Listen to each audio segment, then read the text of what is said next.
Are you kidding me? They dropped the ban list. We've been waiting for it since Monday. They dropped it at 9 o'clock at night. Frickin' Koonami. So yeah, the ban list is here, and we're going to talk about it, because that's just what you do when a ban list drops. Though, quick thing though, I will just have the pictures of what's banned, limited, semi-limited, all that good stuff, just going through here. No real pattern to when I'm talking about them, because it's late, and I have a big Vanguard tournament tomorrow, so I gotta get to bed. So yeah, let's just get right into it. I've obviously already read the ban list, so I can actually have some real thoughts to say about it. And fortunately, we can kind of go in groups, because there is a very clear through line about what they wanted dead on this list. So yeah, first thing getting banned is Fairy Tale Snow. I don't like this card. I don't like how it got abused. I don't like how it basically just made decks that already had high ceilings even higher. So seeing it go is fine. I almost wouldn't mind seeing Grass come back to 1 just to see what would happen with that card in the game, but no snow. So yeah, Grinder Golem also got banned. This card was a problem for a while now, just working its way into degenerate things, and it worked its way into that 60-card Thunder Dragon deck that topped, so seeing it go is probably a good thing. Gumblar Dragon, the only banned Link monster. I mean, come on, do I need to explain why this thing is banned? Like, yeah, no, it's great to see this thing leave, cause, it's just too much. Like, God, what were they thinking when they made this thing? Next we have number 42, Galaxy Tomahawk. Token generation is degenerate, and token generation that is limited to specific high-level engines is also bad. This is a nice way to hit danger without having to hit danger, because it's Koonami of America's baby. Then we have number 86, Heroic Champion Rongominiad. Rongo Bongo and its Gumblar shenanigans was arguably the most hated thing of this past Yu-Gi-Oh format. Even though it was no way the best deck, or probably even really in the top 3, it was the thing that pissed the people off most, and as we saw in the last Koonami ban list, being vocal is enough to get things banned, so you win, Simo. But yeah, I do appreciate that this means that Goki was able to get hit, be taken out of the major meta, without having to actually hit the Goki engine, and allowing people who just love Goki as a fun deck to get to keep what they wanted. Unfortunately, another deck on this list was not so lucky. So next we have, the only banned spell card was Soul Charge, which, yeah, I mean, Soul Charge was a card that stole games. It arguably is one of the most powerful cards in Yu-Gi-Oh! Sometimes you could be not careful with it and it could actually hurt you, but I feel like the times where that happened versus the time where it won a game was, you know, obviously more in the favor of winning the game. So I think this makes sense, yeah. Moving on to things coming to 1, Chaos Emperor Dragon Envoy of the End. I mean, it sucks now. It has its errata. I hate erratas. Just let cards stay legendary and obnoxious. But good news if you got your Shonen Jump promo, it's usable now.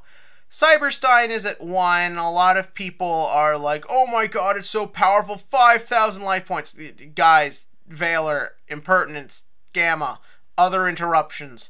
If you play this card and it gets interrupted, which it probably will, because that's how Yu-Gi-Oh works nowadays, you're dead. Like, it's fine. Like, you're fine.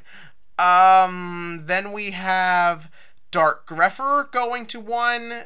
Same logic I have with Grinder Golem. It's a nice, cute little way to hit danger without directly hitting danger. And also, Dark Grepher was the last piece of the Dark Warrior puzzle, so I think it's only fitting it goes with everything else.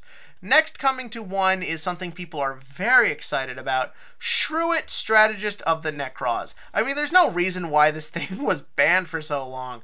Necros is arguably one of the most powerful decks ever printed, but considering what we deal with in Yu-Gi-Oh! Nowadays, I wouldn't mind seeing it come back a little bit, have a little bite. I think they have this card at 3 in the OCG, and Necros aren't really doing anything. So, yeah, enjoy it, Necros players, and I'd be lying if I said I wasn't a little excited to see what Necros could potentially do nowadays. Construct was at 1. This sort of replaced Stratos as the meme card as to why it's still banned, so seeing it come back to 1 is exciting. As many of you may know, I'm actually a Shaddoll fan, so seeing it come back, seeing potentially some other fusion deck show up along with a ritual deck is exciting. Do I think it will do much, though? Not really. I mean, the days of Shadol's being able to be a tier 1 deck, I think, are gone. But, you know, all the more reason, give them some stuff back. Who knows? Maybe this will be like frickin' Dark Destroyer, and every ban list we get another one back, and the deck still doesn't do anything. Then we get the two saddest hits on the list. Brilliant Fusion. Rest in peace, Gem Knights. Gem Knights are another one of my favorite decks, along with Shadol's. So seeing them go like this, losing one of their most powerful spell cards because of other decks that just abused the shit out of it, is sad. Unless it was used in Gem Knight FTK. I actually feel embarrassed. I never really tried out Gem Knight FTK. But nah, just seeing it go, man, like, it's sad.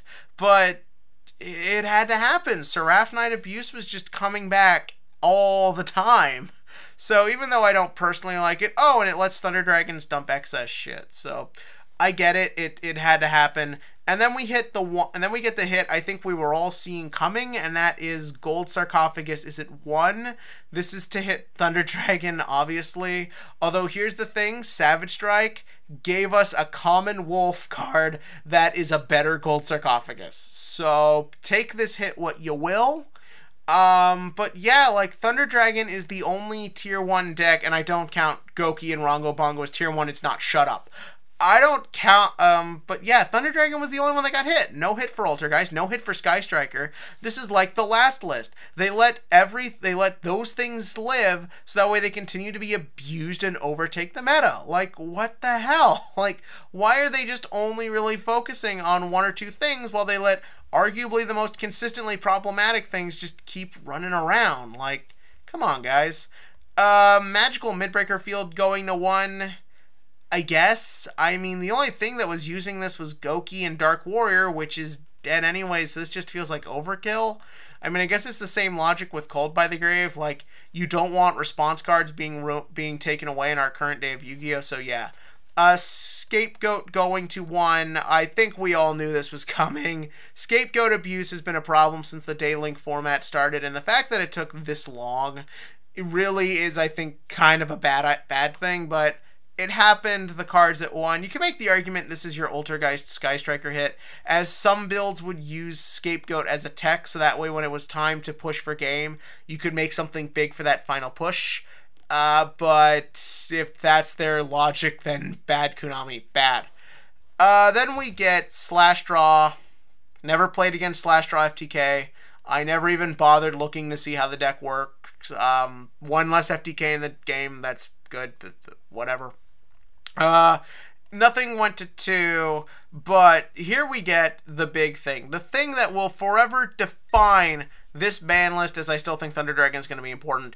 The things that matter, the things going to 3, these are all kind of big deals. Inzektor Hornet going to 3. If you want to play Inzektors, you've got your once per turn ping. Good luck. But yeah, no, there's no reason why Inzektor Hornet needed to stay on the ban list, so bring them back. Let Inzektors have fun. Add more variety to the game. Necros of Brionic, this is actually kind of a big deal. Necros are potentially relevant. Like I said, one of the strongest decks in Yu-Gi-Oh! History, so having their best card at 3 is probably going to mean something. This is why I'm holding on to my Colossuses, guys. Exciton Knight is at 3 as well.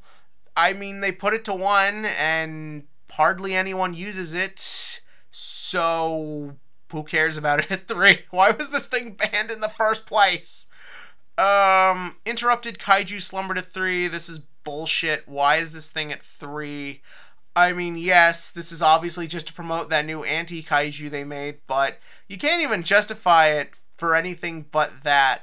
Overly big boards are not really a thing that will be around in this format, unless Salamangreat, but that's still a month away. And, like, you know, you went through all the trouble of putting all the board wipes at 1, so you're going to put this one at 3? Like, give me a break, you assholes. Then we get Monarch Stormforth at 3. This is another card I really can't stand, but at the same time, I'm not sure what would really abuse it at the moment. So I can live with it until, like, something pops up that's using it in a month, probably. Eradicator Epidemic Virus, you could make the argument that the hits to Altergeist and Sky Strikers was things coming into the meta that could check them, or the fact that Colossus exists, period, as far as Sky Striker is concerned. This is a nice little way of hurting those decks. I don't really know if it's going to be used necessarily. It's the thing I heard people talking about the most, actually, is at my local tonight, as to what you could potentially use. But I don't know, one way or another on this card. Tell me below. Infernity Barriers at 3. I don't know if Infernity can really keep up with today's current form of Yu-Gi-Oh! Period, but giving them their best card back is a nice way to go about it. Again, it adds more decks, so more variety at this point is a good thing. Wind-Up Magician is at 3. Why was this thing at 2 for so long? Who cares about wind-ups? Put it at 7. Nobody cares. TG Hyper Librarian is at 3. This is potentially a problem, as Hyper Librarian, every time a Synchro deck pops up, it abuses this card. I mean, TG just got support. Maybe it'll do nothing. Who knows? If nobody cares and nobody sees it, it's fine. But I don't know. I don't trust this one. And finally, Limiter Removal is at 3. More reason to play Cosmo, I guess? I don't know. ABC doesn't even like this card, so sure. So that was the January 25th Yu-Gi-Oh! Ban list. I'm gonna be straight up honest. As much as I want to be excited about all the stuff that come back, and I am, it's cool, we got so many cards back in the game of Yu-Gi-Oh! I do not like the fact that Sky Striker and Altergeist received no hits, while Thunder Dragon and Dark Goki and Rongo did. Rather you play those decks or not, it's not important. The simple fact of the matter is that those two decks continue to squeak by. Sky Striker, by the time the next ban list can come out, will have been a tier 1 deck, the tier 1 deck for almost a year, is a problem, and I don't understand why there's always these few couple decks that just keep going. Like, I just don't understand. Yes, I understand. Altergeist still has supports coming out. Sky Striker still has 1 or 2 cards left, but you guys see what these decks are doing. Like, they're not healthy. They're a real pain in the ass. Like, that's just my thought. I mean, again, a lot of stuff is coming back into the meta. Maybe it can be a threat. Necros, maybe. But who knows? Tell me what you think about that in the comment section below. And as always, click to like, click to subscribe, and join me as we enter a new Yu-Gi-Oh! Format.